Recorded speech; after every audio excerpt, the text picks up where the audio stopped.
கிறிஸ்துவுக்குள் பிரியமானவர்களே, உங்களை யாவரையும் இயேசுவின் நாமத்தினாலே வாழ்த்துகின்றேன். இன்றும் கூட 1 சாமுவேல் 16ஆம் அதிகாரம் 15ஆம் வசனத்தில் இப்படி சொல்லுகிறது.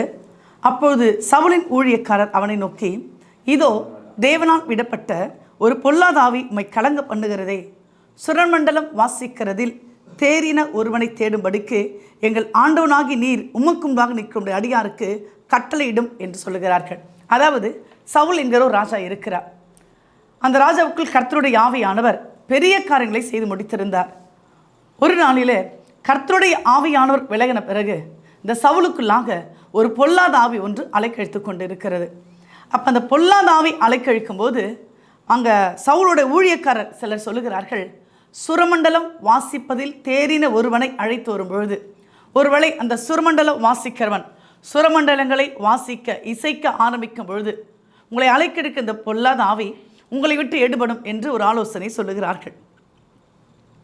அப்பொழுது அந்த சவுல் என்ன சொல்லுகிறார்? 17ஆம் வசனத்தில் சவுல் தன் ஊழியக்காரரை பார்த்து, நன்றாய் வாசிக்கத்தக்க ஒருவனை தேடி என்னிடத்தில் கொண்டு வாருங்கள் என்றான். சரி, நீங்கள் போங்க, ஒரு நல்ல இன்ஸ்ட்ருமெண்ட் பிளேயரை, சுரமண்டலம் வாசிக்கிற ஒரு பெஸ்ட் பிளேயரை எனக்காக நீங்கள் கண்டுபிடித்து கொண்டு வாருங்கள் அப்படின்னு சொல்லிட்டு சவுல் சொல்கிறார். அங்கே பாருங்கள், இந்த வசனம் தான் ரொம்ப இம்பார்ட்டன்ட். 16ஆம் வசனம் 16ஆம் அதிகாரம் 18ஆம் வசனம். அப்பொழுது அந்த வேலைக்காரர்கள் ஒருவன் அங்கே சர்வன்ஸ் அவனோட வேலைக்காரர்கள் அதில் ஒருத்தர் என்ன சொல்கிறாருன்னா, இதோ பெத்லேகேமியனாகிய ஈசாயின் குமாரன் ஒருவனை கண்டு இருக்கிறேன், அவன் வாசிப்பதில் தேறினவன், அவன் பராக்கிரமசாலி, அவன் யுத்த வீரன், அவன் காரிய சமர்த்தன், அவன் சௌந்தரியமுள்ளவன், கர்த்தர் அவனோடு இருக்கிறார் என்றான். சவுலோட வேலைக்காரர் தாவீதை குறித்து சொல்லுகிறார். தாவீது ராஜா இல்லை. அப்போ தாவீது அண்ணன் மாதிரிலாம் யுத்த காலத்தில் பெரிய பெரிய போர் வீரராக இருக்கிறாங்க, மிலிட்ரி மேனாக இருக்கிறாங்க, இராணுவத்தில் இருக்கிறாங்க, மிலிட்ரி போர்ஸ் இருக்கிறாங்க. ஆனால் தாவீது அந்த வீட்டில் கடைசி மகன். அவர் ஆடுகளை, தன் தகப்பனுடைய ஆடுகளை மேய்த்து கொண்டு இருக்கிறார். ஸோ இவரை பற்றி அந்த வேலைக்காரருக்கு எப்படி தெரிந்ததுன்னு சொல்ல, அந்த வேலைக்காரர் நல்ல சர்டிஃபிகேட், ஒரு நல்ல நற்சாட்சி சொல்லுகிறார். அவர் சொல்கிற ரொம்ப அழகாக சொல்லியிருக்கிறாரு. அவன் பராக்கிரமசாலி, அவன் யுத்த வீரன், அவன் காரிய சமர்த்தன், அவன் சௌந்தரியம் உள்ளவன், கர்த்தர் அவனோடு இருக்கிறார். என் அன்பானவர்களே, கர்த்தர் உங்களோடு கூட இருந்தால் நீங்கள் யுத்த வீரனாக இருப்பீங்க, காரிய சமர்த்தனாக இருப்பீங்க, பராக்கிரமசாலியாக இருப்பீங்க, சௌந்தரியமலமாக இருப்பீங்க. இந்த 4 குவாலிட்டி சொல்லிச்சு. 5வது சொல்வார், கர்த்தர் அவனோடு கூட இருக்கிறார். இன்று உலகம் நம்மை குறித்து என்ன சாட்சி சொல்லுகிறது? ஒருத்தரை பார்க்கும்போது அவங்க உருவத்தை வைத்து அவங்க இப்படி இருப்பாங்க, அவங்க கலராக இருப்பாங்க, கருப்பாக இருப்பாங்க, அழகாக இருப்பாங்க, உயரமாக இருப்பாங்க, ஒரு தோற்றத்தை பார்த்து நம்ம சொல்லுகிறோம். ஆனால் இங்கே பார்த்தீங்கன்னா அந்த தோற்றமே இல்லை, எல்லாம் கேரக்டர்ஸ். தாவீது அழகாக இருப்பான் அப்படிலாம் சொல்ல, பராக்கிரமசாலி, காரிய சமர்த்தன், யுத்த வீரன், சௌந்தரியம் உள்ளவன், எல்லாத்துக்கும் மேலே சொல்ல ஒரு வார்த்தை என்னன்னா, கர்த்தர் அவனோடு இருக்கிறான். தாவீதுக்கு ஒரு நல் சாட்சியை இந்த வேலைக்காரன் சொல்லுகிறான். உடனே சவுல் சொல்வார், அப்படி என்றால் அந்த தாவீதை என்ன பண்ணாங்க, நீங்கள் போயிட்டு அழைத்து கொண்டு வாங்க அப்படின்னு சொல்லுவாங்க. அப்போ தாவீது அழைத்து கொண்டு வரும்பொழுது எப்பொழுதெல்லாம் இந்த சவுலை அந்த அசுத்தாவிகள் அலைக்கழிக்கிறதோ அப்பொழுதெல்லாம் இந்த தாவீது என்ன செய்வாராம், அந்த சுரமண்டலத்தை வாசிப்பாராம். அப்பொழுது சவுலை பிடித்திருந்த அந்த பொல்லாத ஆவி விலகி ஓடும் அப்படின்னு வேதம் சொல்லுகிறது. வேலைக்காரன் சாட்சி, முதல் சாட்சி என்னன்னு பார்த்தீங்கன்னா, சுரமண்டலம் வாசிப்பதிலே தேறினவன். பாருங்க, இந்த தாவீது ஆடுகளை மேய்த்து கொண்டிருக்கும் பொழுது சுரமண்டலங்களை வாசித்து கொண்டே இருந்தாராம். அவர் நல்ல ஒரு பிளேயர், நல்ல இன்ஸ்ட்ருமெண்ட் பிளேயர். நம்மளுக்கு தெரியும், அவர் நல்ல சங்கீதங்களை இயற்றினவர், ரைட்டர், பாடல்களை இயற்றினவர். ஒருவேளை நம்மளோட தமிழ் மொழியில் சொல்லலாம் கவிஞர், நல்ல ரைட்டர், அது மாதிரி சொல்லலாம். ஆனால் வேதத்தில் சொல்கிறாங்க, அவர் அநேக சங்கீதங்களை இயற்றினார், இன்பமான சங்கீதங்களை இயற்றினார். அது மாத்திரம் இல்லை, அவர் சுரமண்டலங்களை வாசிப்பதில் தேறினவராக இருந்தார். ஏசியா 43ஆம் அதிகாரம் 21ஆம் வசனம் சொல்லுகிறது, இந்த ஜனத்தை எனக்கென்று ஏற்படுத்தினேன், இவர்கள் என் துதியை சொல்லி வருவார்கள். ஒருவேளை நாங்கள் போய் சுரமண்டலம் வாசிக்க முடியாது அப்படின்னு நினைக்கலாம். அஃப்கோர்ஸ் யூர் ரைட், நீங்கள் சுரமண்டலம் வாசிக்க முடியாது. ஆனால் ஆண்டவர் சொல்றாரு, துதியை சொல்லி வருவார்கள். கர்த்தரை துதிப்பதற்கு ஆயத்தமாகிக் கொள்ள வேண்டும், கர்த்தரை பாடுவதற்கு, கர்த்தரை போற்றுவதற்கு, கர்த்தரை புகழ்வதற்கு. அந்த இஸ்ரவேல் ஜனங்களுக்கு முன்பாக எரிகோ கோட்டை அடைக்கப்பட்டிருந்தது. இஸ்ரவேல் ஜனங்கள் துதித்தார்கள், எரிகோ கோட்டை இடிந்து விழுந்தது. அன்று யோசபாத் என்கிற ராஜாவுக்கு எதிராக 3 ராஜாக்கள் கூடிக்கொண்டார்கள். அம்மோனியர் வந்தார்கள், அமலேக்கியர் வந்தார்கள், சேயீர் மலை தேசத்தார் வந்தார்கள். ஆனா இந்த யோசபாத் என்ன செய்தாரா? யோசபாத் பாடும்படியாய் பாடகரை ஏற்படுத்தினார். அவர்கள் பாடி துதி செய்ய ஆரம்பிக்கும் பொழுதே அந்த சத்துருக்கள் 3 தங்களுக்குள்ளே வெட்டுண்டு விழுந்தார்கள் என்று வேதம் சொல்லுகிறது. இந்த தாவீது சுரமண்டலங்களை வாசிப்பதிலே தேரியனா இருந்தான். ஒருவேளை நீங்க துதிக்க ஆரம்பிக்கும் பொழுது, ஆராதிக்க ஆரம்பிக்கும் பொழுது, ஒரு மனிதன் ஆவியோடு கூட கர்த்தர் சமூகத்தில் கடந்து வரும்போது உங்களுக்கு எதிரான எல்லா சத்துருக்களும் வெட்டுண்டு விழுவார்கள். ஒருவன் உங்களை தொடவே முடியாது. கர்த்தர் உங்களை சுற்றிலும், உங்கள் கூடாரத்தை சுற்றிலும் நிச்சயமாக வேலி அடைத்து பார்த்து கொண்டிருப்பார். சிலர் அசுத்தாவிகளுக்கு பயம், சிலருக்கு இருளுக்கு பயம், சிலர் ஏதோ ஒரு காரியத்தை குறித்து பயம். நிறைவானது வரும்பொழுது குறைவானது ஒழிந்து போகும் என்று வேதம் சொல்லுகிறது. இருளின் ஆதிக்கம் இருக்கிற இடத்துல கர்த்தருடைய வெளிச்சம் கடந்து வரும்போது அந்த இருளின் ஆதிக்கம் அகன்று போய்விடும். ஸோ இந்த முதல் சர்டிஃபிகேட் என்னன்னா, அவர் சுரமண்டலம் வாசிப்பதில் தேறினவராக இருந்தார் அப்படின்னு சொல்றாங்க. நீங்கள் கர்த்தரை துதிக்க ஆயத்தப்படுங்கள். இரண்டாவது சொல்லுகிறார், அவன் ஒரு பராக்கிரமசாலி.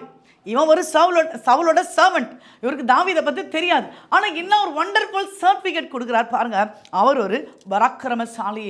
அந்த பராக்கிரமசாலியே கர்த்தர் உன்னோடு கூட இருக்கிறார் என்று அந்த கிதியோனிடத்தில் தேவதூதர் சொல்லுவார். கர்த்தர் நமக்கு பராக்கிரமத்தை கொடுத்து இருக்கிறார், தைரியத்தை கொடுத்து இருக்கிறார், வல்லமையை கொடுத்து இருக்கிறார், சத்துவத்தை கொடுத்து இருக்கிறார். இந்த தாவீது இடத்துல அந்த பராக்கிரமம் காணப்பட்டது.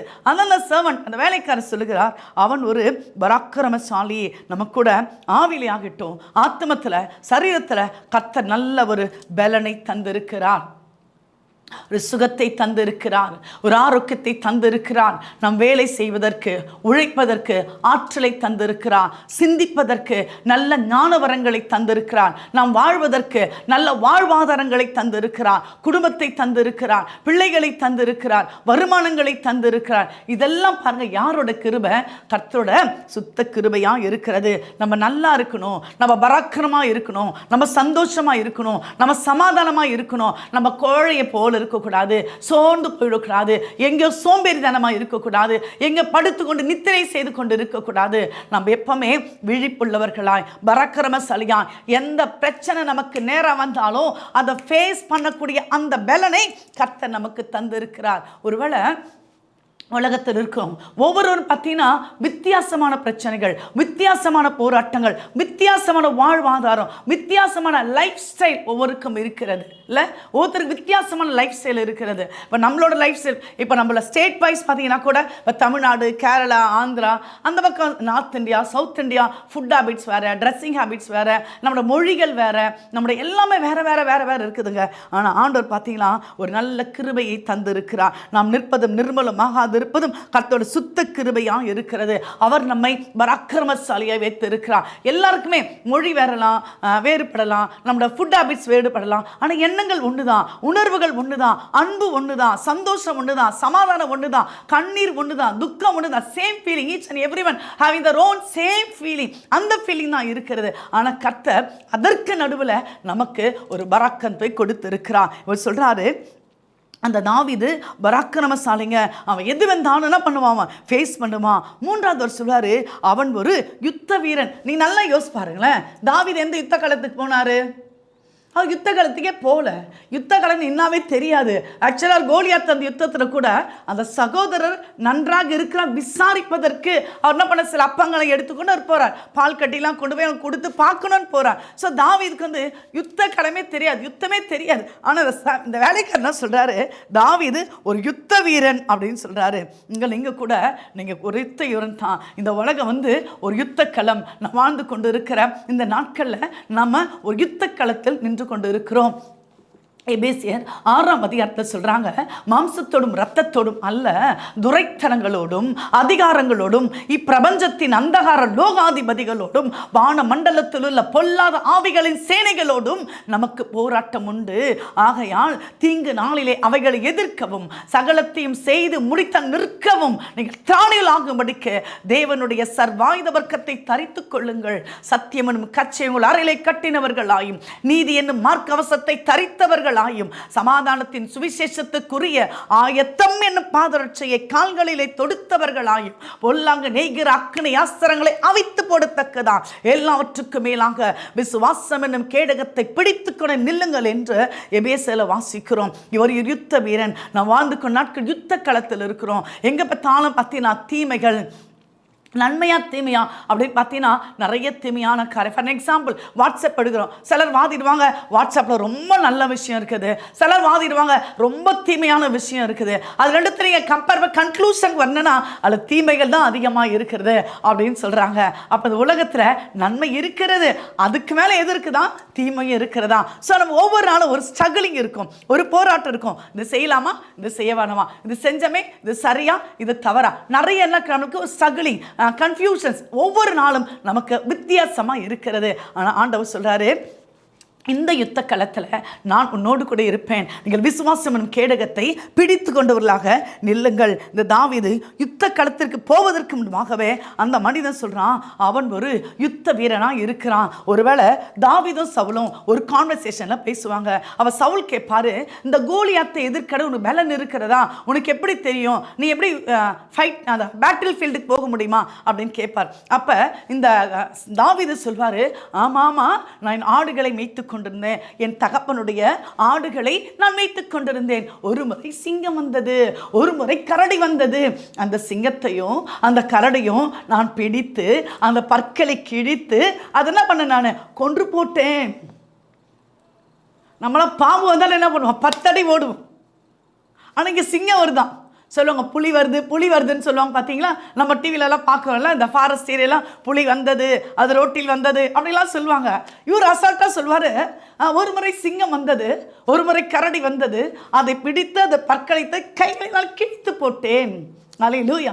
யூத ராஜ சிங்கம் கர்த்தர் உங்களோடு இருக்கிறார். அவர் உங்களோடு இருந்தால் அந்த பலன் உங்களுக்கெல்லாம் இருக்கிறது, அந்த அறிவு, அந்த ஆற்றல் உங்களுக்கெல்லாம் இருக்கிறது.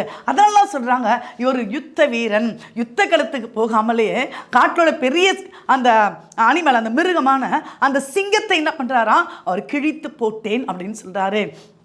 கர்த்தர் நமக்குள்ள இருந்தா ஆண்டவர் சொல்றாரு, சர்ப்பங்களையும் தேள்களையும் மிதிப்பீர்கள், சாவுக்கு ஏதான யாதொன்றை குடித்தாலும் அது உங்களை சேதப்படுத்தாது. ஒரு அலையிலே சொல்லுங்களேன், ஒரு அலையிலே சொல்லுங்களேன். உன் பக்கத்தில் 1000 பேரும் உன் வலதுபுறத்தில் 10,000 பேர் விழுந்தாலும் அது உன்னை அணுகாது, அணுகாது, அணுகாது. தாவீதை குறித்து சொல்றாங்க, அவன் ஒரு யுத்த வீரன். எந்த போராட்டம் வந்தாலும், எந்த பிரச்சனை வந்தாலும், எந்த கலக்கம் வந்தாலும், எத்தனை பேர் விரோதமாக கூடினாலும் இந்த தாவீது பயப்படவே மாட்டாருங்க.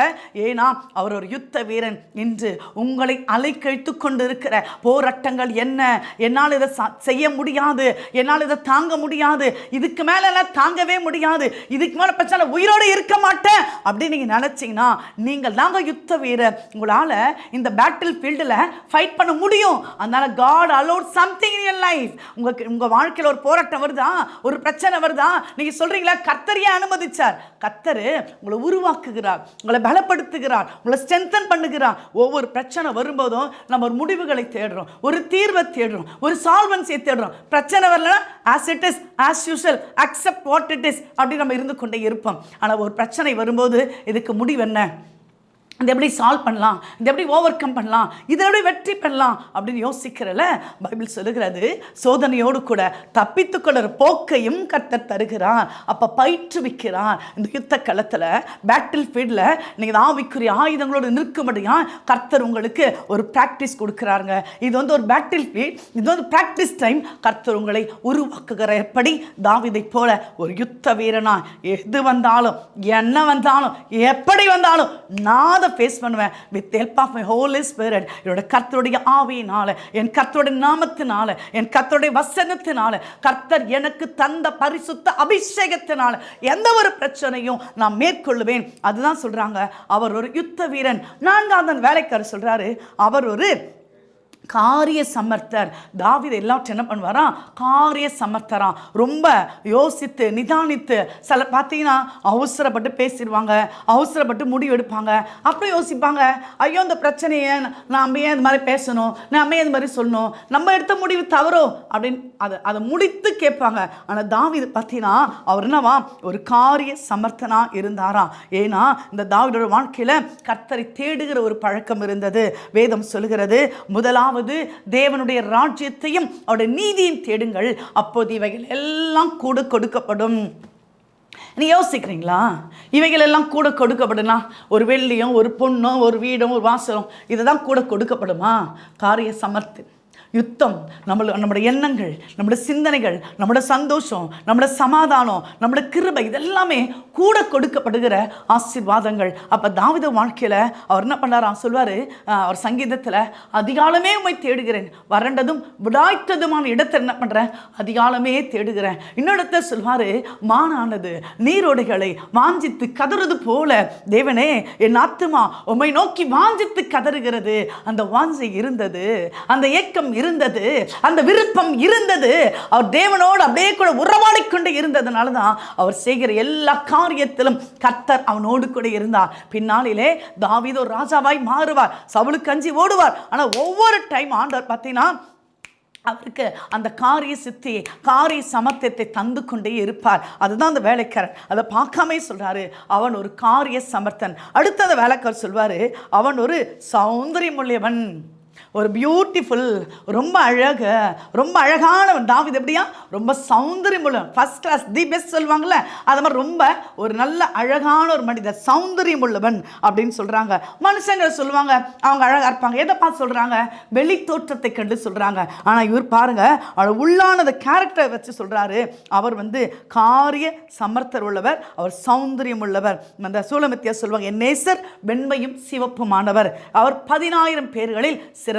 அழகாம் கோஷியர் பாட்டு பாடுவார், என் நேசர் வெள்ளை போல செண்டு, என் நண்பர் மருந்தோண்டி பூங்கொத்து, நான் அவரை மலர்ந்து மலக்கும் ரோஜாவே, பள்ளத்தாக்கின் லீலி புஷ்பமே.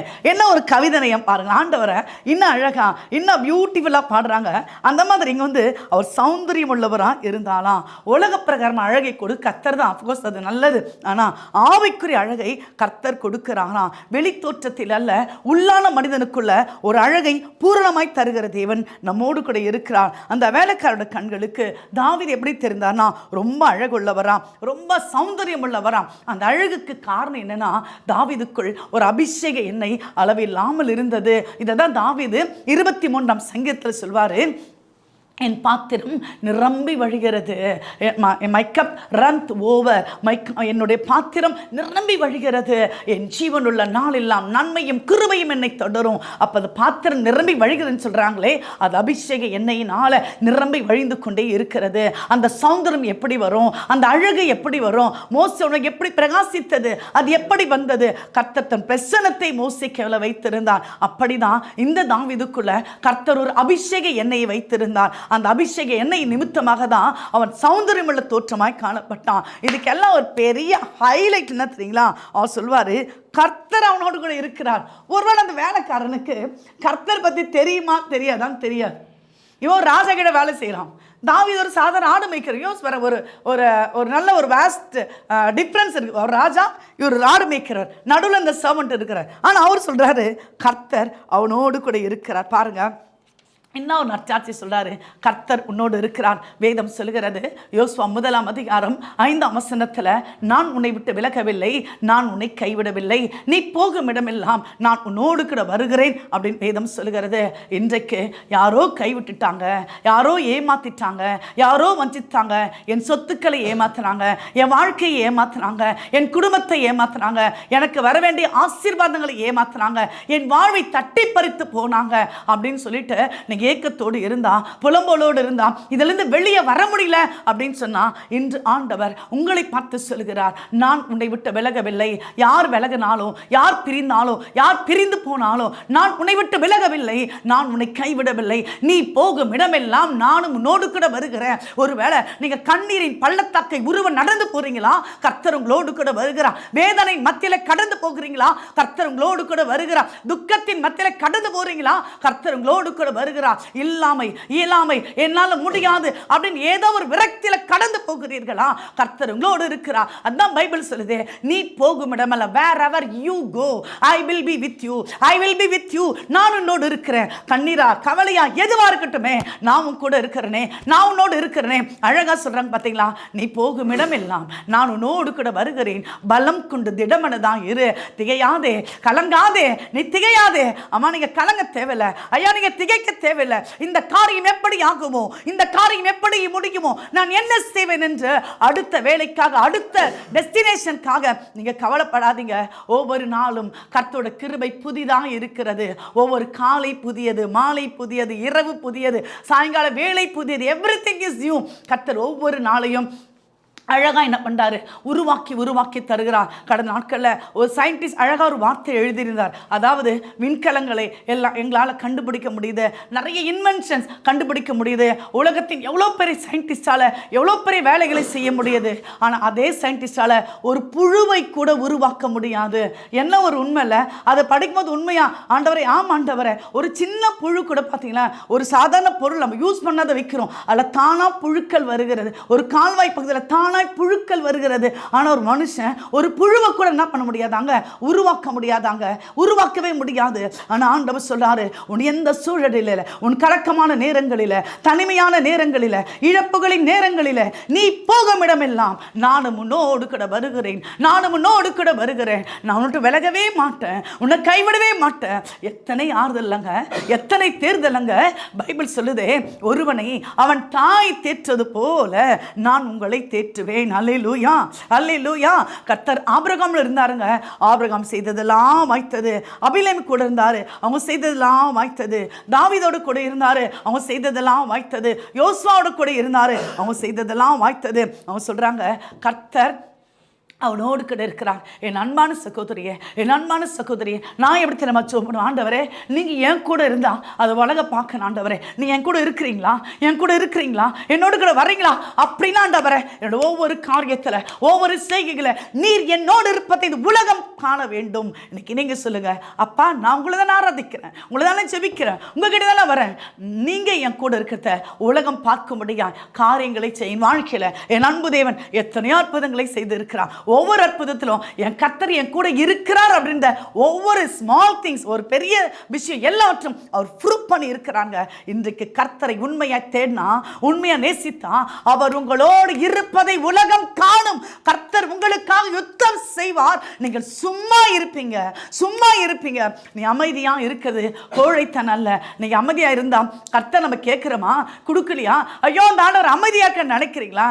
இல்லைங்க, இந்த அமைதிக்கு பின்னால் ஒரு அற்புதம் இருக்கிறது. அவர் அமைதியா இருக்காருன்னா ஒரு பெரிய காரியத்தை திட்டமிடுகிறார், ஒரு பெரிய காரியத்தை செய்ய போகிறார். தாவீது ஆடுகளை மேய்த்தாரு, அவருக்கு ஒரு பெரிய திட்டத்தை வச்சிருந்தார் ஆண்டவர். ஏன்னா தாவீது ஒரு பெரிய ராஜாவா மாத்திரம் யுத்த காலத்துக்கு போறாரு, யுத்தத்துல ஜெயிக்க வைக்கிறார், ஆடுகளை மேய்க்க வைக்கிறார், நடைய சுற்றி சுற்றி சுற்றி சுற்றி கடைசியா பார்த்தீங்களா, ஆண்டவர் தாவீதுக்காக வைத்திருந்த அந்த நோக்கத்தை நிறைவேற்றி இஸ்ரவேலின் ராஜாவாக அந்த தாவீதை கர்த்தர் மாற்றினார். அம்மா உன் குடும்பம் மாறும், ஐயா உன் பிள்ளைகள் மாறுவாங்க, உன் கணவர் மாறுவாங்க, உங்கள் மனைவி மாறுவாங்க. நீங்க எதிர்பார்த்திருக்கிற நல் முடிவை கர்த்தர் உங்களுக்கு தருவார். ஏனென்றால் கர்த்தர் உங்களோடு இருக்கிறார். வேதம் சொல்லுகிறது, சங்கீதம் 46:11 இஸ்ரவேலின் தேவனாகிய கர்த்தர் நம்மோடு இருக்கிறார், சேனைகளின் கர்த்தர் நம்மோடு இருக்கிறார், யாக்கோபின் தேவன் நமக்கு உயர்ந்த அடைக்கலமானவர். அல்லேலூயா, அல்லேலூயா. நாம் கண்களை மூடி ஜெபிக்கலாமா? அன்பின் ஆண்டவரே, தாவீதை குறித்து ஒரு சாதாரண வேலைக்காரர் சொல்றார், ஆண்டவரே அவன் யுத்த வீரன், அவன் பராக்கிரமசாலி, சௌந்தரியம் உள்ளவன், காரிய சமர்த்தன், கர்த்தர் அவனோடு இருக்கிறார். ஆம் ஆண்டவரே, இந்த நாளில் நீர் எங்களோடு கூட வாங்க ஆண்டவரே, நீங்களோடு இருக்க எங்களுக்கு தெரியும் ஆண்டவரே. அது உலகத்திற்கு முன்பாக நீங்கள் அதை உறுதிப்படுத்தி காட்டுங்க ஆண்டவரே. எங்கள் தேவைகளில் போதுமானவர் நீர் ஆண்டவரே. அநேகர் வீடுகளை கட்ட வேண்டும் நினைக்கிறீங்களே, அந்த கட்டுகளை கர்த்தர் முறித்து உங்கள் வீடுகளை கட்டும்படியா இதோ நான் புதிய காரியத்தை செய்கிறேன் என்று சொல்லி சொல்லுகிறார், உங்களுக்காக கிழக்கிலும் மேற்கிலும் வடக்கிலும் தெற்கிலும் ஆசீர்வாத கதவுகளை கர்த்தரே திறந்து தருகிறார். அடைக்கப்பட்ட வாசல்களை கர்த்தர் திறக்கிறார். வெண்கல கதவுகளை உடைக்கிறார். இருப்பு தாழ்பால்களை முறிக்கிறார். நீங்க செய்ய வேண்டியதெல்லாம் அந்த தாவீது இரவும் பகலும் அழகா ஒரு சுரமண்டலத்தை எடுத்துக்கொண்டு கர்த்தரையே துதித்தார், அவரையே தியானித்தார், அவரையே பாடினார். அவர் வாசிக்கும் பொழுதே அசுத்தாவிகள் எல்லாம் போய்விட்டது. இன்று குடும்பங்களை அலைக்கழிக்கிற எல்லா அசுத்தாவிகளின் கட்டுகளை கர்த்தர் இப்பொழுது ஓடி விரட்டுகிறார். எல்லாம் கடந்து போகிறது, மறைந்து போகிறது. கர்த்தர் உங்களை உங்கள் குடும்பத்தையும் ஆசீர்வதிப்பார். ஏனென்றால் வேதம் சொல்லுகிறது, இஸ்ரவேலை ஆசீர்வதிப்பதே கர்த்தருக்கு பிரியம். ஆம், இந்த நாளில கர்த்தர் ஒவ்வொருவரையும் ஆசீர்வதிக்கிறார். அடுத்த முறை நீங்க வரும்போது அநேக சாட்சியா நீங்க சொல்ல போறீங்களே, அதற்காய் நன்றி ஆண்டவரே. அநேக சாட்சிகளை உருவாக்குவதற்காய் நன்றி ஆண்டவரே. அநேக குடும்பங்களின் தேவைகளை சந்தித்த ஆண்டவரே, வெறுமைகள் மாறி ஆண்டவரே, உங்களுடைய சந்தோஷ சமாதானம் கிடைக்கும்படியா, வேலை இல்லாத பிள்ளைகளுக்கு ஒரு நல்ல வேலை கிடைத்தது என்று அவங்க சாட்சியா எழுதும்படியா, திருமணம் ஆகாத பிள்ளைகளுக்கு ஒரு நல்ல திருமண வாழ்வை கர்த்தர் தரும்படியா ஆண்டவரே, என்ன உலகத்தின் ஆசீர்வாதம் தேவையோ, ஆவிக்குரிய ஆசீர்வாதம் தேவையோ, ஊழியத்தின் பாதலை செழிப்பு தேவையோ கட்டவிழ்க்கிறோம். இயேசுவின் நாமத்தில் ஆசீர்வதிங்க, பாதுகாத்துக் கொள்ளுங்க. இயேசுவின் வழியாக கேட்கிறோம் ஜீவனுள்ள நல்ல பிதாவே. ஆமேன், ஆமேன், ஆமேன்.